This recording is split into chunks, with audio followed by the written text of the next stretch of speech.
do with your wand? Hi, I'm Sandra from mysterywitchschool.com, and if you're new to the channel and you want to learn how to become a witch or a Wiccan, hit the subscribe button below so that you don't miss anything. This video is about what you can do with your wand. So I'm speaking to witches and Wiccans who already know a little bit about the wand, obviously. But for those of you who don't, it is one of our 4 main tools. We have quite a few tools that we use in the craft. We have 4 main tools in the modern Wiccan tradition anyway.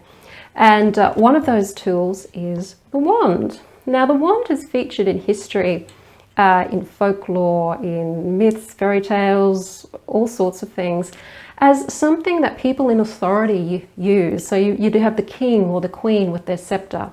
You've even got the Pope with some sort of a Pope scepter. These things that are like wands, which is kind of the tradition of the wand and has come from the idea of the wand. You've got the fairy tales with the fairies and the witches waving their magic wand and causing all sorts of amazing things to happen. And of course, you've got the wand featured quite heavily in Harry Potter as well.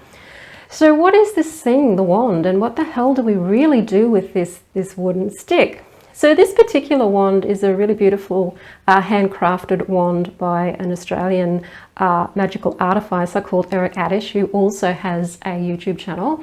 I will put the link to how you can contact Eric if you're wanting to buy a wand for yourself. And what the wand really is about your authority. It's about your authority, the same as the king's authority with his scepter and the queen's authority with hers. And it gives you that authority over the magic that you're doing, over the elements that you may be working with, or the spirits that you may be working with. It gives you authority. It helps you stand in your magical power. So the wand is generally made from wood traditionally. And the reason why it's made from wood is because wood, when you look at a tree, it's got its roots very, very deep into the earth. And in the craft, we have a very popular meditation called a grounding meditation, which is generally around imagining that you've got your roots down into the earth like the tree, and your branches are gathering the energy from the heavens or from the sky energy, and we are like the trunk of the tree, and we have the branches and we have the roots.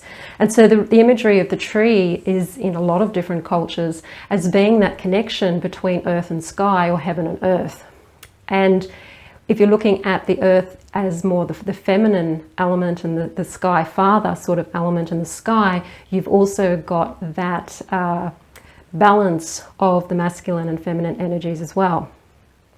But really, when it comes to the wand, it is about that connection from the above and the below. So it gives you that balance between those worlds, actually all 3 worlds, the higher level, the middle level, and the lower level. So the wand has that symbolism as well, which gives it also that command over all aspects of the 3 different worlds, or the 3 planes. So that's another way that you've kind of got the authority, so to speak.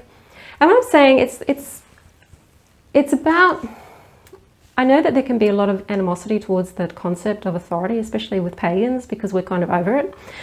But it's about you being able to stand in your power, and for you to be able to have that sense of authority over your own life, over your own being, over your own truth, over your own self, so that you're not being manipulated by others, you're not being railroaded by others, you're not being walked over by others, and hence experiencing oppression. So the wand is kind of like an anti-oppression kind of symbolism that goes with the wand. But what do we actually do with this thing? So what we actually do with it is that we can draw in energy from the wand and also use the wand to direct energy as well. So apart from having that commanding, so if you're invoking, say, the god and the goddess, often you would have your wand with you. And it's not that you're commanding them, It's that you are simply standing in your power, and you can use the energy of the wand to connect to the above and to the below. When you are charging something, so say you're working with a talisman, you're creating a talisman, you can either directly charge your talisman with your own energy coming out from the palms of your hands or through the tips of your fingers, or you can use your wand to gather the energy up from your body and directing it into the object.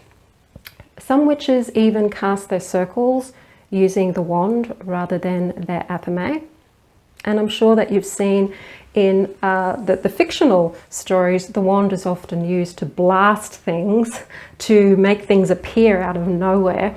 It is a magical implement, so it is about invoking something, bringing something in. So the athame's main function is to banish and to cut through energy. The wands is kind of like almost like the opposite, but not quite, where you're actually bringing things into manifestation. So your wand is like a manifestation tool. It's an extension of yourself, like any instrument is, as any musician would tell you their instrument is an extension of themselves, or when you become proficient with it, it is kind of an extension of yourself. It's able to just give you that extra bit of connection and that extra bit of power. So it's really about bringing things in rather than banishing. That's more for the athame. But it will give you more, I'll use the word again, authority over what it is that you are trying to bring in. You can also use the wand as a defense as well, because you can invoke or bring in protection around you with your wand.